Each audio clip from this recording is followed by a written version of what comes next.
Do you need to leave right now? Considering I might not see you again. Can't let you walk away from this. Welcome to MojoPlays, and today we're counting down our picks for 10 games that offer great stories, but have terrible gameplay in one form or another. There's definitely something in this town.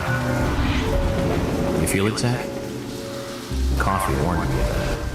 Before we begin, we publish new content all week long, so be sure to subscribe and ring the bell to be notified about our latest videos.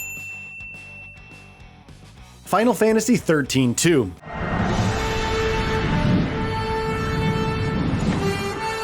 Of course. The one from the Vision. This PlayStation 3 and Xbox 360 JRPG in the long-running Venerable series might shine with its time travel-focused story, but it definitely drops the ball when it comes to its gameplay. Many fans of the series found the gameplay to be too lackluster, easy, and unfulfilling when compared to other entries. Now, it certainly did have its fans, and does still have its fans, with even some enjoying its gameplay more than its predecessor. However, for others, it just didn't live up to the Final Fantasy mark. Fortunately, the story was a resounding success. Sarah and Noelle stand out as top-tier protagonists as they weave their way through different timelines and unknown worlds.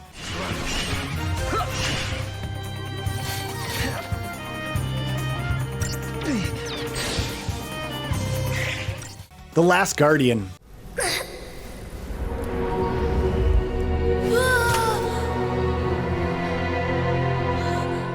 Players really deserve so much more with The Last Guardian, especially since they had to wait so dang long for the game to release. Most people instantly recognized The Last Guardian for its massive, fluffy NPC animal pal, Trico. However, any part where you must actually try to get Trico to do what you want in order to progress feels like trying to herd cats.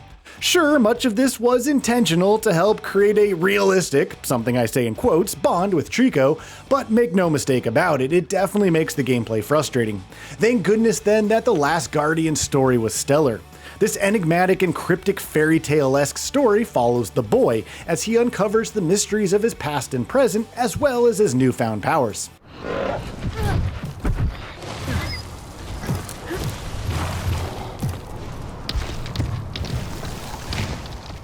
Remember Me. What was that thing? That's a good sign, sister. With time, other memories will come back. You're almost there. Follow Tommy's flying drones to his barn. For a game that really wants you to never forget about it, given it's aptly named Remember Me, sadly most people did indeed forget about it. This 2013 game from narrative juggernauts Don't Nod stands out with its stellar story about a unique memory hunter, an underground resistance group, a nefarious evil megacorporation, and how the power of the mind can shape the world. It's actually a pretty deep and expansive plot, and treads into clever territory rarely seen in narrative adventures. Unfortunately, Remember Me's gameplay just wasn't up to par. Now, don't get me wrong, there were some cool ideas here, such as Nyland's memory remix powers, stealing baddies' memories, and plentiful brawling combos. But this game felt like a jack-of-all-trades, master of none. Third-person action-adventure games with platforming and puzzling were sort of a dime a dozen in this era of gaming. Remember Me, sadly, got lost in the sea of other more memorable titles despite its awesome story. You always waste so much saliva! Or is it just when you're on the air? You always had that cocky, loudmouth thing going for you. I'm gonna enjoy this. Silent Hill Homecoming. Hey, what are they doing? What's going on there? Hey, where are you taking me? No. Hey! It's a real shame that Silent Hill Homecoming didn't quite stick the landing when it released way back in 2008. The reins of the iconic psychological horror franchise were handed over to a Western developer, leaving the hands of Team Silent, something that most definitely led to the downfall of this series, especially during the 2010s. Homecoming puts you into the gruff shoes of Alex Shepard as he explores the eponymous town in tangent with his hometown of Shepherd's Glen. Homecoming's story is deeply personal and deeply familial, providing plenty of intense and harrowing moments interspersed with emotion-filled family drama and horror. It's honestly a really great story for the series, but it failed to set the world on fire because its gameplay focused just too much on combat. The combat was clunky and unrefined and felt more like a chore than anything else. Exploration also felt like an afterthought in this game, even with some truly stellar environmental design.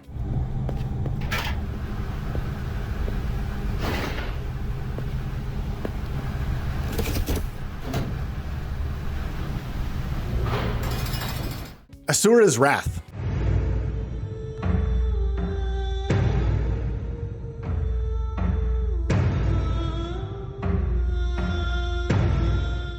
Asura's Wrath is often known as the game that charged players extra for the true real ending of the game, something that definitely tarnished its image. I mean, yeah, the gameplay here was pretty rote and generic, mostly consisting of some beat-em-up action combat, some quick-time events, and some rail shooting. It definitely had some cinematic anime flair, but it didn't nail the landing on any specific area of its actual gameplay. The story, on the other hand, was really good, again despite the mistake of actually charging players for the real ending with DLC. Asura is mad and he wants to punish the other demigods through any means necessary, something that takes him through all manner of unique locales. It's Asura's arc as a demigod turned relentless demon that helped propel the story along with plentiful anime-inspired goodness.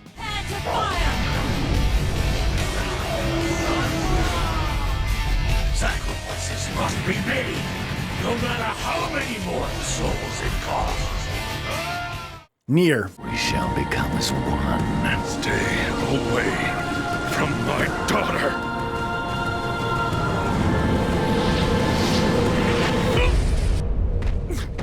Nier is such an odd duck of a game. One part RPG, one part third-person action-adventure, and one part sort of fantasy post-apocalyptic narrative adventure. Interestingly, Nier is a spin-off of Drakengard, a beloved cult classic game from the PS2 days. Now, trying to put Nier's story into words isn't the easiest of tasks, since it goes in a lot of different places, but basically it's about a nameless protagonist who must find a cure for a girl's terminal illness. Along the way, the protagonist is aided by a sentient magical book of sorts. It's a narrative rife with emotion and turmoil, and it keeps you progressing even with the gameplay feeling bare bones. Fighting monsters and taking on side quests in the lackluster barren world just really isn't all that fun, but there are at least some shoot-em-up sections to help break up the action monotony.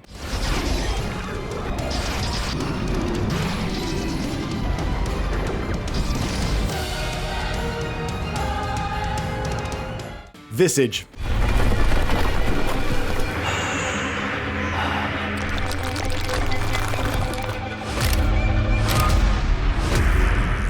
Okay, this one is definitely going to be a tough pill for many horror fans to swallow, but I mean, come on, let's be honest. Visage's gameplay is downright cumbersome, annoying, frustrating, and just unintuitive all around.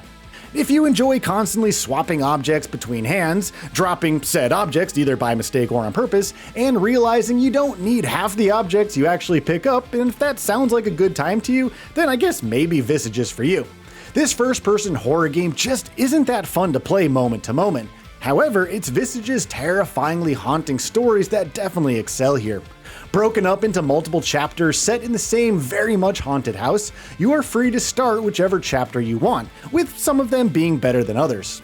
The way Visage seeps its dark and ominous narrative tendrils into you is quite special, but my goodness, that gameplay needs some serious overhauls and refinements.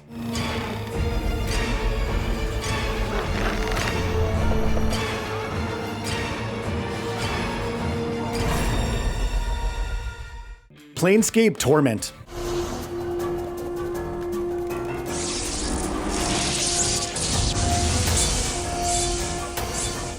Harkening way back from 1999, Planescape Torment is synonymous with stellar storytelling.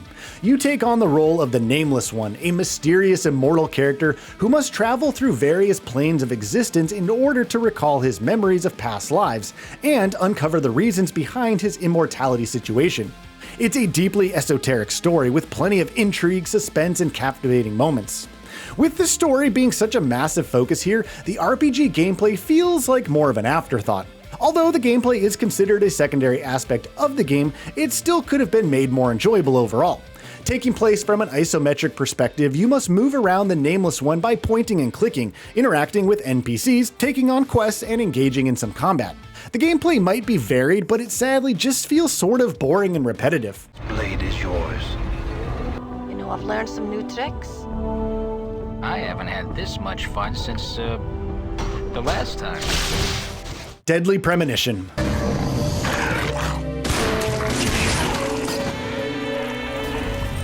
I just don't like tea. Deadly Premonition is such a wacky game, blending schlocky B-movie horror, goofy comedy, horror elements, and even some open-world survival aspects. Now, on paper that might sound awesome, but Deadly Premonition is simply not a good game if we are talking about actual moment-to-moment gameplay. It's janky, cumbersome, and often just downright broken. However, most people don't actually come to Deadly Premonition for its gameplay, they come for the incredibly bizarre story. FBI Special Agent Francis York Morgan is on the case, ready to uncover the grisly details behind a murder in Greenvale, a murder that seems eerily similar to others in the country. Francis York Morgan is an utterly lovable and quirky protagonist that you just simply can't help but to love. Watching the narrative play out and unfold in front of you, especially with the bonkers dialogue, will be a real treat from start to finish. It's a fairy tale to me. They all died right in front of you. You filthy pig! Alpha Protocol.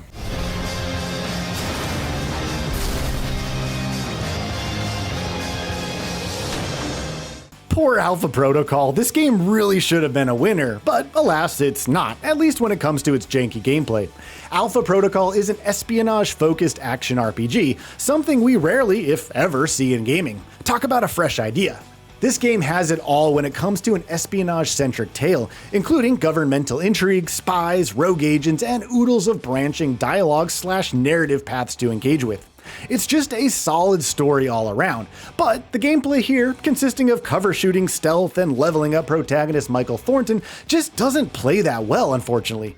Alpha Protocol has the markings of a solid game, but it simply tries too many things in terms of gameplay to stack up. However, if you can look past the wonky gameplay, you are treated to a delightfully enjoyable James Bond-esque adventure. Mike, they used you. I certainly hope you're not blaming me for something you could have prevented. You're on your own. So do you agree with our picks for this list? What games have you played where you enjoyed the story but didn't really enjoy the gameplay? Be sure to let us know down in the comments.